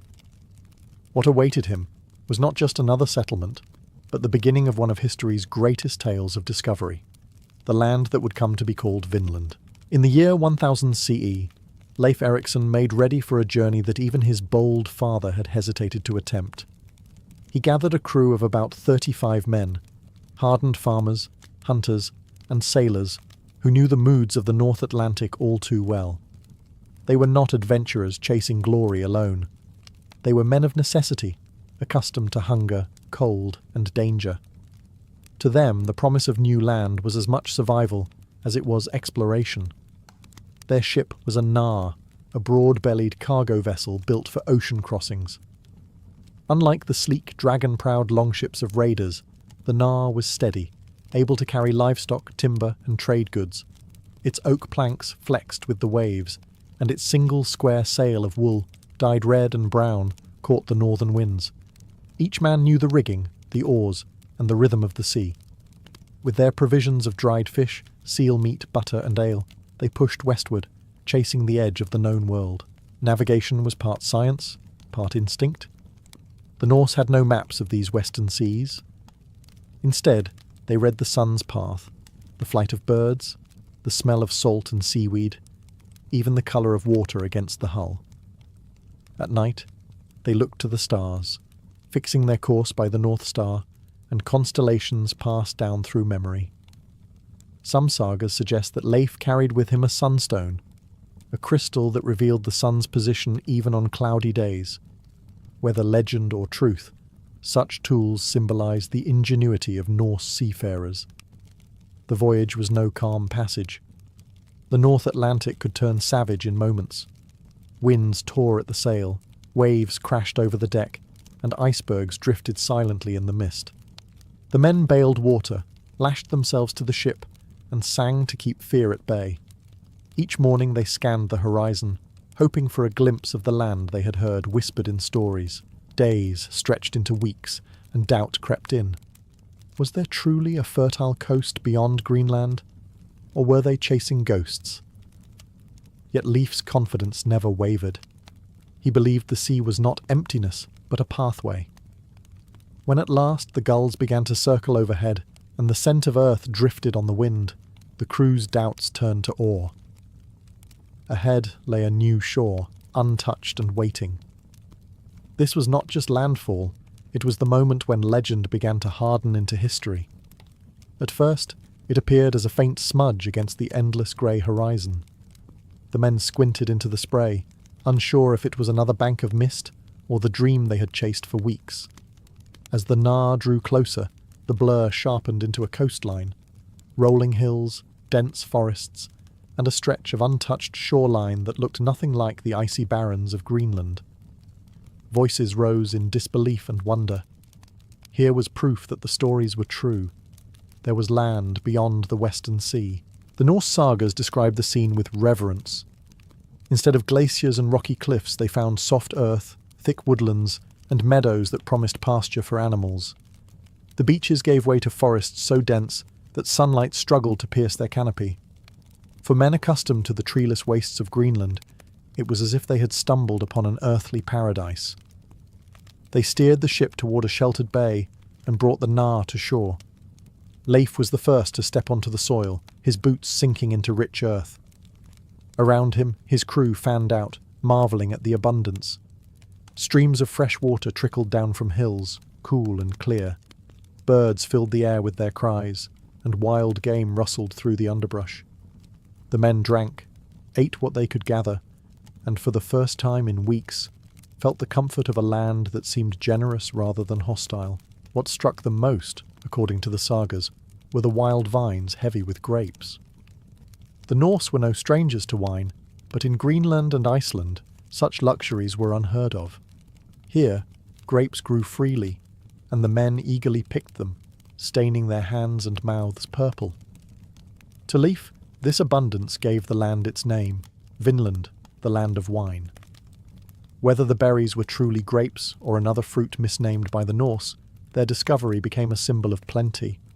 As they explored further, they found tall trees, timber of a quality long denied to them in Greenland.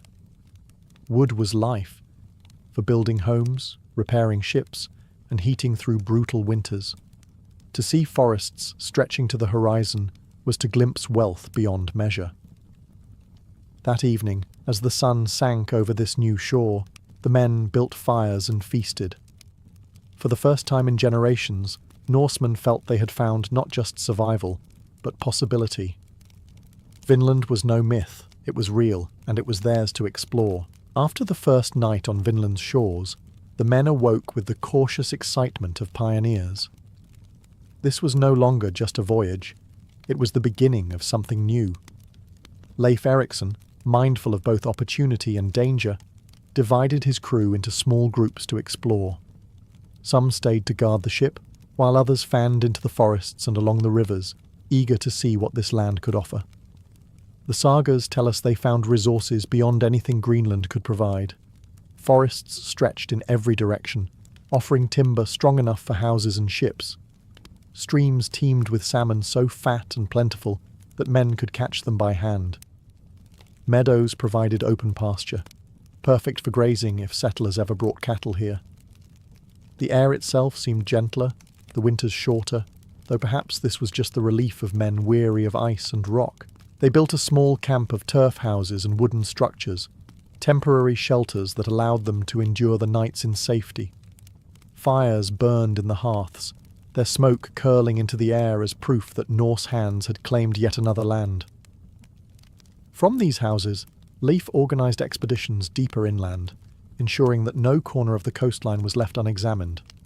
One group discovered a grove heavy with wild berries, not only the grapes that had inspired the name Vinland, but also blueberries and cranberries, which stained their hands and filled their sacks. Another group found hills rich with game, deer and perhaps even elk, that moved through the woods with little fear of men. The Norse hunters knew at once that this was land that could sustain life for generations. Each evening, the explorers returned to camp with their findings. They roasted fish, feasted on berries, and praised the land's generosity. The mood among the crew shifted from doubt to hope. They spoke not only of survival, but of settlement. For men hardened by Greenland's scarcity, Vinland was a dream of abundance made real. Yet Leif urged caution. He knew the sea was treacherous and the land unpredictable. They were not the first to set foot here.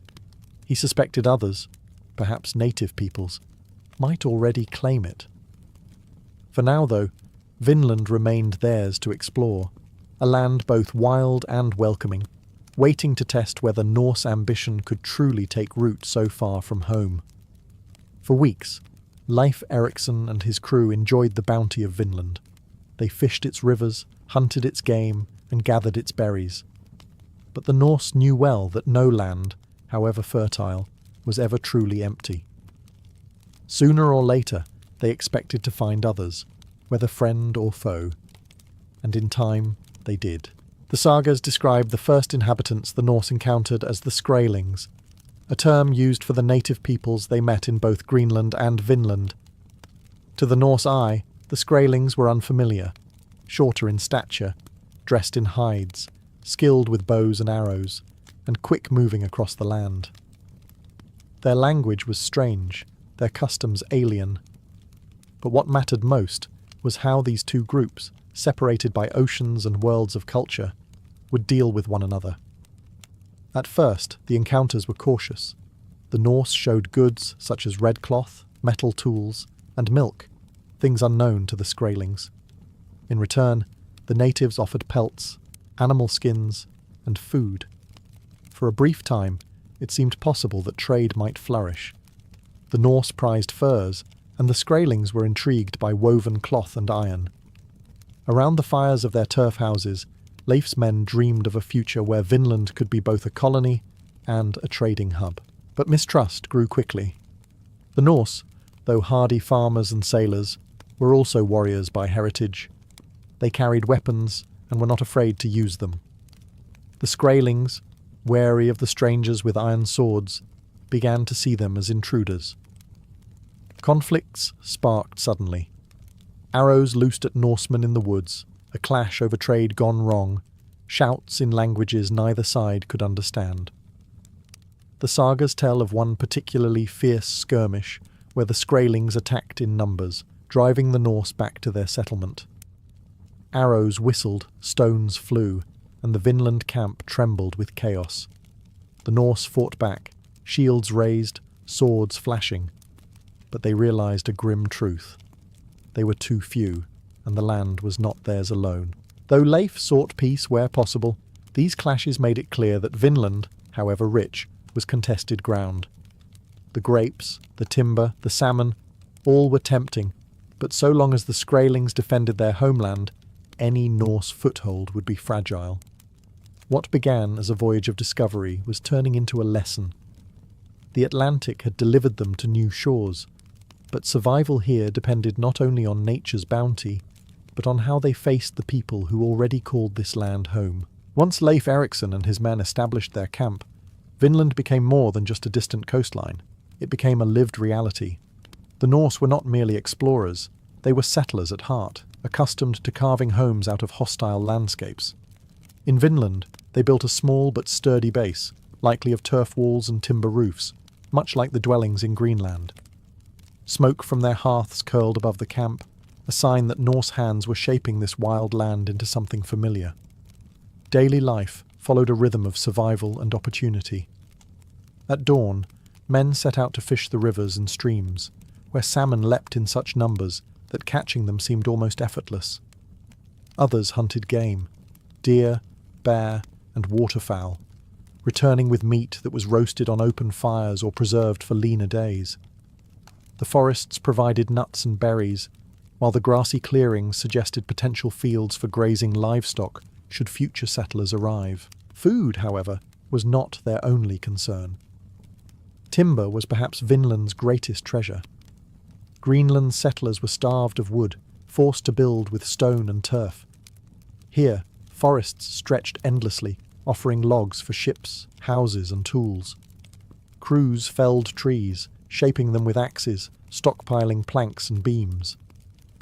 Some of this lumber was destined not for Vinland itself, but for Greenland, resources to be ferried back across the ocean. Life in the settlement was not without hardship. The winters, though milder than Greenland's, were still biting, and provisions had to be carefully managed. Firewood was cut and stacked, stores of fish and meat salted or dried. Norse discipline, forged by years of survival on harsher shores, kept the camp organized. Evenings were quieter.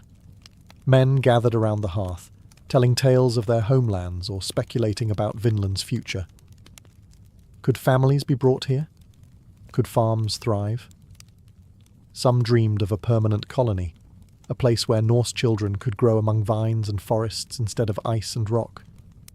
Others, more cautious, saw Vinland as a seasonal outpost, a place to gather timber and resources before returning east. What united them all was the sense of standing at the edge of possibility. Vinland was unlike any land they had known, generous, fertile, yet uncertain. Around their fires, Leif's men lived as pioneers, half in the present, half dreaming of what might be built upon these western shores. For a time, life in Vinland seemed promising. The Norse had food, timber, and shelter, and Leif Eriksson's crew began to imagine futures rooted in this new land. Yet beneath the surface, tension grew. The Skraelings, the native people who already called Vinland home, had tolerated the strangers for a while, but suspicion and resentment began to rise. The Norse saw the land as empty for the taking. The Skraelings saw invaders cutting their trees, hunting their game, and planting their fires along the shore. At first, interactions were cautious exchanges. The Norse offered red cloth, milk, or iron tools, which fascinated the Skraelings, while they in turn traded animal pelts and food. But these fragile beginnings soured quickly. The Norse, proud and martial, carried weapons even to trade. Their warriors' presence was a constant reminder that their friendship rested on the edge of a sword. One saga tells of a skirmish sparked when a bull belonging to the Norse bellowed and frightened the Skraelings, who retaliated in fear. Another account describes a trade dispute, perhaps over milk or cloth, that erupted into violence. Whatever the spark, arrows flew, stones were hurled, and soon the Norse camp found itself under siege. The Skraelings came in numbers. They moved swiftly, their arrows raining down from a distance, forcing the Norse to raise shields in tight formations. The Norse countered with iron swords and axes, weapons that could cleave through bone and wood, but they were few, and each loss struck deeply. For every Norseman who fell, the survival of the whole settlement was threatened. The sagas highlight moments of desperation and bravery. Women in the camp carried water and urged the men to fight harder, while warriors charged out with wild cries to scatter the attackers. In some tellings, even a pregnant woman, Freydis, daughter of Eric the Red, picked up a sword, baring her chest and screaming at the Skraelings until they retreated in shock. Though the Norse won some clashes, they could not escape the truth. They were outsiders in a land already defended. Every arrow fired by the Skraelings reminded them that Vinland, for all its bounty, was not theirs to claim without cost. The dream of a peaceful colony gave way to the grim reality of a frontier bristling with hostility. Vinland's abundance was undeniable, but so too was its danger. The promise of Vinland was undeniable: fertile soil, thick forests, rivers brimming with fish, and vines heavy with fruit. Yet as months passed, Leif Eriksson's men realized that abundance alone could not guarantee survival. The Skraelings resisted their presence with determination, and every clash reminded the Norse of how precarious their settlement truly was. Vinland was rich, but it was also contested ground. The Norse were few. 35 men, even armed with iron and discipline, could not stand indefinitely against larger numbers who knew the land intimately. Hunting trips became dangerous, as arrows sometimes whistled from the tree line. Trade had broken down, replaced by suspicion and ambushes. The men could not sleep without keeping watch, and the once hopeful fireside talk of farms and families turned into uneasy whispers of retreat. Practicality weighed heavily. The Norse were not dreamers detached from reality. They were survivors. Their ancestors had crossed oceans, carved homes into Iceland's lava fields, and braved Greenland's ice. But they had always known when to press on and when to fall back. Vinland's timber and resources were valuable, yes, but permanent settlement seemed impossible with hostile neighbours and such a small force to defend it. The sagas tell us that Leif, though unwilling to abandon Vinland's promise, recognised the wisdom of caution. He and his men began preparing to leave. They harvested grapes, cut timber, and loaded their gnar with as much bounty as it could carry. The ship became a floating treasure chest of Vinland's riches, proof that the land was real and fertile, even if it could not yet be held. Their departure was tinged with regret. Some men wanted to stay longer, to fight harder, to stake a permanent claim. Others were relieved to turn their backs on a land that seemed to promise blood as much as plenty. Ultimately, the decision reflected the Norse ethos: survival above all else. To return alive, with stories and resources, was better than to die in a futile defence of distant shores. As the gnar pushed off from Vinland's coast, the men looked back at the forests fading into the horizon. They had found a new world, yet could not keep it. The Atlantic would carry them home, but the memory of Vinland, its grapes, its woods, and its dangers, would remain carved into their sagas. When Leif Eriksson and his crew returned across the Atlantic, they carried with them more than timber and tales of grapes. They carried the memory of a new world, a place that stretched the imagination of what lay beyond the horizon. Vinland, though never fully settled, became a story told around hearths in Greenland, Iceland, and Norway. A story of opportunity, danger, and lands richer than any known in the north. The sagas that recorded these voyages, the saga of the Greenlanders and the saga of Eric the Red, preserved Vinland in legend. They told of Leif the Lucky, who brought back not just timber, but proof that the Atlantic concealed fertile shores. They spoke of Karlsefni, another would-be settler, who tried to establish a colony but was also driven back by the Skraelings. Each retelling kept Vinland alive, half memory, half myth. For centuries, Vinland hovered on the edge of credibility. To many in medieval Europe, the idea that Norsemen had reached a land far west of Greenland seemed fanciful. The story persisted in Icelandic tradition, but was little known elsewhere. Then, in modern times, evidence began to surface. The excavation at Lonceau Meadows in Newfoundland revealed turf houses unmistakably Norse in design, confirming what the sagas had whispered all along. The Vikings had reached North America around the year 1000, nearly 500 years before Columbus. The legacy of Vinland is twofold. On one hand, it showed the extraordinary reach of Norse seamanship. These were not merely raiders of Europe's coasts, but explorers who crossed oceans and touched new continents. On the other hand, Vinland became a reminder of limits. The Norse had found new shores, but they lacked the numbers and the alliances to hold them. Unlike Greenland or Iceland, Vinland never became a lasting colony. Yet, in a way, its greatest legacy lies in imagination. For the Norse, Vinland was proof that the world was larger than they had thought, that beyond every horizon lay the possibility of more. For later generations, the Vinland sagas became a prelude to the age of exploration, a whisper that the Atlantic had already been crossed long before Columbus. Leif Erikson's journey did not change the world immediately, but it ensured that the first footsteps of Europe in the Americas were not Spanish, but Norse. And that memory, carried in saga and soil, remains Vinland's enduring gift to history. Hey guys, tonight we begin with the remarkable ruins and scandalous side streets of Pompeii, the ancient Roman city frozen in ash and time, where even the brothels were well planned, well decorated, and honestly, surprisingly organized. Now dim the lights, maybe turn on a fan for that soft background hum, and let's ease into tonight's journey together. Let's say you're a Roman merchant. You've just sold 2 amphorae of fish sauce, the kind that smells like it died twice, and you've got a few sesterces jingling in your toga. You feel the familiar itch of indulgence that no number of olives can scratch. So you do what many men in Pompeii did after a long day of capitalism. You follow the arrow, not a metaphorical arrow, a literal one. Carved into the paving stones of the city streets is a relief of a penis, proud, pointed, and doing its civic duty, directing foot traffic toward the local lupanar.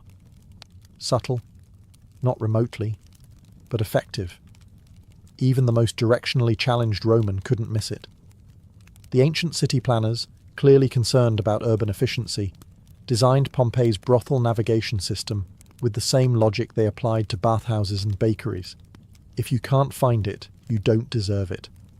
And to be honest, with that kind of signage, you'd have to be blindfolded and on fire to accidentally miss your destination. You turn down a narrow alley. The street noise fades. Fewer vendors shouting about garum, more whispered negotiations and the occasional chuckle that suggests a transaction has concluded early. Children aren't around, but cats are. They always are. You reach the entrance. A modest, 2-story building with dark stone walls and a surprisingly inviting doorway. Above the lintel, there's another carving. A charmingly grotesque priapus, with a feature so exaggerated it makes modern emoji look conservative. It's both a promise and a warning. Enter here, and you're stepping into a space where decorum is off-duty. A breeze carries the scent of wine, sweat, and something floral you can't quite place. Maybe lavender, maybe regret. And just as you prepare to walk in, another visitor exits, adjusting his tunic with the look of a man who's either very satisfied or trying to remember if he left his sandals inside. This isn't the elite's pleasure palace. This is a worker's delight, direct, practical, and built for throughput. No couches, no flutes, just the Roman version of Next. Step inside the lupanar, Pompeii's most infamous brothel.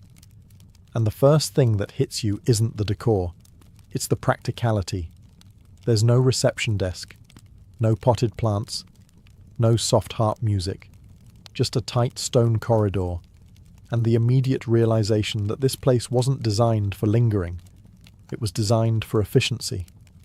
The building has 10 rooms, or rather, cells, each about the size of a modern-day coat closet, if your coat closet had a stone slab in the middle and wall paintings to explain what happens on it. The beds are made of carved masonry, which is only slightly more romantic than a park bench in February.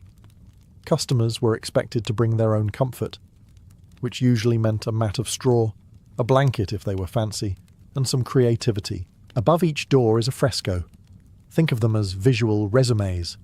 One might show a couple in a rather athletic pose. Another might depict a woman with her foot on a man's shoulder, which is either a service or a very niche sport. These paintings weren't for ambiance. They were advertisements, because in a city where literacy was optional but libido was not, pictures got the point across faster than words. The rooms had no doors, just curtains if you were lucky. Privacy wasn't really the goal. Through the thin stone walls you could hear everything. The groans, the coin clinking, the awkward apologies. It was a shared experience, in the most uncomfortable way possible. And then there's the graffiti. Oh, the graffiti, says every archaeologist who's had to translate it while trying not to snort. Some is enthusiastic. Felix had a good time,